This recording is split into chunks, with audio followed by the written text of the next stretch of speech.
ఈరోజు మనం ఆలోచన గురించి ఆలోచిద్దాం. ఆలోచించడం అంటే ఏంటో చెప్పండి. మనం కూర్చొని మీటింగ్ పెట్టి ఆలోచన చేయడం కాదు. మనం ఆలోచిద్దామంటే మనం దాని గురించి ఎవరికి వాళ్ళం ఆలోచించుకుందాం. ఎవరి ఆలోచన క్రమం ఉంటుందో అలా వస్తుంది ఆలోచన. అంతేగాని అందరం ఒక విషయాన్ని ఒకే రకంగా ఆలోచించలేము. వాళ్ళ అభిప్రాయాలను బట్టి వస్తాయి, వాళ్ళ ఇష్టాలను బట్టి వస్తాయి, వాళ్ళ కోరికలను బట్టి వస్తాయి. ఇది ఎవరి ఆలోచన వాళ్ళకి అలా ఉంటుంది. అలాగే ఆలోచించాలి అని అనుకుంటే రాదు ఆలోచన. ఆలోచన మన మానసిక పరిస్థితి బట్టి వస్తుంది ఆలోచన. ఆ మానసిక పరిస్థితి ఆర్థికంగానే కానీ, అనారోగ్యంగానే కానీ, ఇంట్లో ఉన్న ఇబ్బందుల వల్లే కానీ, లేదా ఏదన్నా బిజినెస్ తరహాగా కానీ దేని గురించైనా ఆలోచిస్తాం మనం. ఆ ఆలోచించే విధానం కూడా అందరి విషయంలో ఒకలాగా ఉండదు. బిజినెస్ గురించి ఆలోచిస్తాం. ఇప్పుడు ఒకళ్ళు అనుకుంటారు, ఎట్లా ఆలోచిస్తారు, ఇది క్వాంటిటీ తక్కువ ఇచ్చి రేట్ ఎక్కువ పెట్టామనుకోండి లాభం ఉంటుందని ఆలోచిస్తారు. ఇంకో విధంగా ఎలా ఉంటుందంటే, క్వాంటిటీ తగ్గిద్దాం, క్వాలిటీ పెంచుదాం, రేటు తగ్గిద్దాం. అప్పుడు రేటు తగ్గించామన్న ఆలోచన ఉంటుంది. క్వాంటిటీ తగ్గించింది పట్టించుకోడు. రేటు ఒక్కటి తింటే వాడికి చాలదు. ఆ చాలినప్పుడు కంపల్సరీగా రెండవ తినాల్సిందే టేస్ట్ని బట్టి. అప్పుడు బిజినెస్ ఉంటుందని ఆలోచిస్తారు. అలా ప్రతి వాళ్ళ ఆలోచన ఒక్కొక్కడిది ఒక్కో రకంగా ఉంటుంది. అట్టాగే వచ్చి మామూలుగా ప్రతి వాళ్ళు ఆలోచించేది ఎంతసేపటికి చదవకుండా ఆలోచిస్తారు. ఆ ఆలోచన కరెక్టా కాదా అని ఆలోచన లేకుండా కొన్ని పనులు చేస్తారు. అప్పుడు చాలా తలకిందులైపోతుంది. అదేవిధంగా అనాలోచితంగా కూడా చేస్తారు. అప్పుడైనా ఇబ్బంది. కొంతమంది ఆలోచించి తూచి మాట్లాడతారు. ఆ తూచి మాట్లాడేలోపు అవతల మనిషికి ఇది కరెక్టా కాదా, ఇది నిజం చెబుతున్నారా అబద్ధం చెబుతున్నారా అనే ఆలోచన వస్తుంది. అదేవిధంగా కొంతమంది అనాలోచితంగా, వాళ్ళకి అనాలని ఉంటుందో ఉండదో కూడా తెలవనంత ఎగ్జైటింగ్గా చెప్పేస్తారు. ఆ అనాలోచితం ఒక్కొక్కసారి ఇబ్బంది పెట్టినా అది హాస్యం కిందకు పోతుంది, జోక్. అలాంటి వాటికే ఎక్కువ వస్తాయి అనాలోచితమైన మాటలు. అలాగే మనం ఆలోచించుకోవాలి.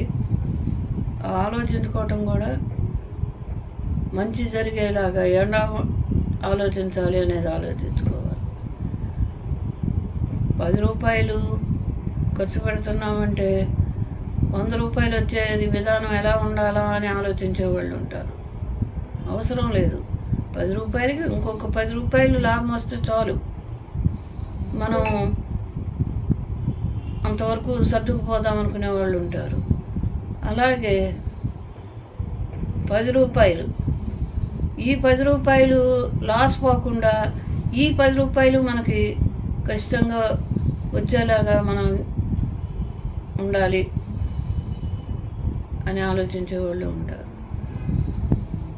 ఇప్పుడు పిల్లలు ఉన్నారనుకోండి, వాళ్ళకి ఎంతసేపటికి చదువు ముఖ్యం, ఆటలు ముఖ్యమే ఇవాళ. కానీ వాళ్ళ ఆలోచన ఎంతసేపు ఆడుకుందామనే ఉంటుంది. తల్లిదండ్రులకు వచ్చేసి వీళ్ళు చదువుకుంటే బాగుండు, పాస్ అయితే బాగుండు, మళ్ళీ సంవత్సరం వేస్ట్ అవ్వకుండా ఉంటుంది అనే ఆలోచన ఉంటుంది. ఇలా మనిషికి మార్పుగా ఉంటాయి ఆలోచన. భార్య అనుకుంటుంది రోజు కాకపోయినా కనీసం వారం వారం కాకపోయినా 15 రోజులకైనా అలా సరదాగా బయటికి వెళ్ళి రావాలని కోరుకుంటుంది. అలాంటప్పుడు భర్త ఆలోచన అంటే శాలరీ వచ్చినప్పుడు ఒక్కసారి బయటికి తీసుకెళ్తే సరిపోతుందిలే, నెలకు 1-2 సార్లు వెళ్ళాలంటే చాలా ఖర్చు అవుతుంది, మళ్ళీ శాలరీ చాలదు, ఇబ్బందులు పడతాం, ఈ రకంగా ఆలోచిస్తారు. పిల్లలకి ఏమీ తెలియదు కాబట్టి వాళ్ళ మనసుకి ఏ ఆలోచన ఉండదు, ఏ భయము బాధ ఉండదు కాబట్టి తల్లిదండ్రులని అది కావాలి ఇది కావాలి అని అనాలోచితంగా అడిగేసి వాళ్ళని ఇబ్బంది పెడతారు. వాళ్ళకి తెలియదు ఇవి వాళ్ళ డబ్బులు ఉన్నాయా లేవా, మనకి ఇది అవుద్దా అవ్వదా అనే ఆలోచన వాళ్ళకి తెలియదు. ఇలా ప్రతిదీ ఆలోచించినా ఇబ్బందే, ఆలోచించకపోయినా ఇబ్బంది. అది మన స్థాయిని బట్టి ఆలోచించుకోవాలి. ఇప్పుడు ఒక విషయానికి వస్తే ఈ ఆలోచన లేకుండా చేసేవాడు ఒక్కొక్కసారి మంచి పనులు చేస్తాడు. ఎందుకు చేస్తాడంటే వాడు ఆలోచించడు, అయితే అవుద్దులే, ఏంటి ఏమైతే అయిందిలే అని చేసినప్పుడు ఒక్కోసారి ఫుల్ సక్సెస్ అవుతాయి. ఒక్కొక్కసారి వాడు ఆలోచించి ఈ జాగ్రత్త తీసుకుంటే ఇలా ఉంటుంది, ఆ జాగ్రత్త తీసుకుంటే విషయం ఇలా వస్తుంది అని ఆలోచించాడు అనుకోండి, చెప్పలేం. కాబట్టి ఇప్పుడు నేనైనా కూడా ఒక వీడియో తీసినప్పుడు దాని గురించి చాలా ఎక్కువ అంచనా వేస్తా, ఆలోచిస్తా. అది అంత సక్సెస్ అనిపించదు. ఒక్కొక్క విషయం క్యాజువల్గా తీసుకొని వీడియో చేసినా మీకు చెప్పినా అది చాలా సక్సెస్ అవుతుంది. ఎందుకు? అది వాళ్ళ ఆలోచన పరంపరను బట్టి, వాళ్ళకు వచ్చే మాటలను బట్టి అది సక్సెస్ అవుతుంది. ఈ ఆలోచన ప్రతి ఒక్కళ్ళు వెనక ముందు ఆలోచించుకోమని అంటారు పెద్దవాళ్ళు. ఎందుకంటే ఇది చేసిన వాళ్ళకి అంతకుముందు ఎలాంటి సక్సెస్ వచ్చింది అని తెలుసుకోవటం, ముందుకంటే రేపొద్దున ఇది మీకు ఎంతవరకు సక్సెస్ అవుద్ది అనేది తెలుసుకోవటం. ఇది వెనక ముందు ఆలోచిస్తుండ్రా అని పిల్లలకి చెప్పే విషయంలో. కాబట్టి మనం కూడా వెనక ముందు ఆలోచించుకొని ఏ పనినైనా ఒక ఆలోచనతో చేద్దాం. అలాగే పిల్లలు కూడా చదువుల విషయంలో ఫ్రెండ్ అది చేస్తున్నాడు అని ఆలోచన లేకుండా అసలు ఆ డిగ్రీ చదువుతున్నాడు మనం కూడా అదే ఫాలో అవుదాం అనుకోవద్దు. ఆడు మైండ్ సెట్ వేరే ఉంటుంది, నీది వేరే ఉంటుంది. వాడు దానికి సరిపోతాడు, నువ్వు సరిపోవు. అప్పుడు ఆలోచించకుండా అందుట్లోకి నువ్వు దిగావనుకో, అది నీకు తర్వాత కష్టం అనిపించదు. అలా కాకుండా ప్రతి వాళ్ళు పెళ్ళిళ్ళ విషయమైనా అంతే, అమ్మా నాన్నకు బరువు అవుతున్నాంలే పెళ్లి చేసుకుందాంలే అని ఆడపిల్ల అనుకోకూడదు. తన భవిష్యత్తుని గురించి తను ఆలోచించుకోవాలి. ఇవాళ వాళ్ళ తల్లిదండ్రులకి భారం కాకుండా పెళ్లి చేసుకుందాము వెళ్ళిపోదాము అని ఆలోచించారు అనుకోండి, అవతల పరిస్థితి తెలవకుండా రేపొద్దున మళ్ళీ పుట్టింటికి రావాల్సి వచ్చినప్పుడు ముందు బాధ కన్నా ఎక్కువ బాధ తల్లిదండ్రులకి. పెళ్లి విషయంలో కూడా ఆలోచించుకోండి. ఇవాళ కట్నం వస్తుందని మా పిల్లలు పెళ్ళిళ్ళు చేసుకున్నారు. కట్నం కాదు కావాల్సింది, మీకు మీతో కలిసి నడిచి వచ్చే భార్య కావాలి. అది ఆలోచించండి. ఇలాగే ప్రతి విషయానికి ప్రతి పనికి ఆలోచన ఉండాలి. ఇప్పుడు పెద్దవాళ్ళు అయిపోతాం, మేము చేసినవన్నీ కరెక్టా కాదా అనేది ఇవాళ సక్సెస్ అవ్వట్లేదు. కానీ మేము చేసిన రోజుల్లో చాలా వరకు మేము సక్సెస్గా నడిచేవాళ్ళం.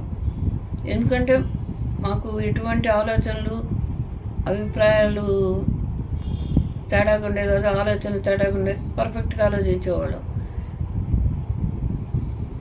ఆ విషయానికి వచ్చి వాళ్ళ పిల్లలు ఏమంటున్నారు, మీ అది అనాలోచితంగా అంటారు. ఆలోచించి అనే మాట కాదు, ఎన్నాళ్ళు మీరు పెత్తనం చేశారు కాబట్టి మీకు ఇంకా చెయ్యాలనే ఉంటుంది అనే విషయం. అది పెత్తనం చేయటం కాదు. పిల్లలు ఆలోచించకుండా ఏదైనా నిర్ణయాలు తీసుకుంటారేమో అన్న భయంతో చెప్తాం. ఇలాగే ప్రతి విషయాన్ని ఆలోచించండి. మాట అనేటప్పుడు ఆలోచించండి, పని చేసేటప్పుడు ఆలోచించండి. లేదా ఏదైనా వ్యవహారంకి వెళ్ళి మనం పెద్ద మనిషిగా తీసుకెళ్ళినప్పుడు అక్కడ ఏం మాట్లాడాలో అనేది అనాలోచితం కాకుండా కరెక్ట్గా ఆలోచించి అక్కడ సరిపోయే విధంగా మనం చెప్పింది న్యాయం అనుకునేలాగా కరెక్ట్గా మీరు ఆలోచించి ఆ విషయం చేయండి. ఈ ఆలోచన అనేది ఒక్కొక్కరికి వాళ్ళ మనసాక్షిని బట్టి ఉంటుంది. వాళ్ళు ఎప్పుడైతే ఎప్పుడు ఏదని ఆలోచిస్తారో అదే ఫాలోయింగ్ నుండి అదే కరెక్ట్ అనుకుంటారు. అలా కాకుండా 4 రకాలుగా ఆలోచించండి. అది ఏదైతే మీకు ఉపయోగపడుద్దో ఆలోచించండి. అలా ఆలోచించి ప్రతి పనిని మీరు సక్సెస్ అవ్వాలని, ప్రతి విషయంలో కూడా సక్సెస్ అవ్వాలని నేను కోరుకుంటున్నాను. నా వీడియో మీకు నచ్చినట్టయితే లైక్ చేయండి. ఇందులో కొన్ని తప్పొప్పులు అన్నాక ఆలోచన ఎంత ఉన్నా ఒక్కోసారి తప్పు జరగచ్చు. నేను ఏదైనా తప్పుగా మాట్లాడినట్టయితే కామెంట్ చేయండి, సరి చేసుకుంటాను. ఓకే.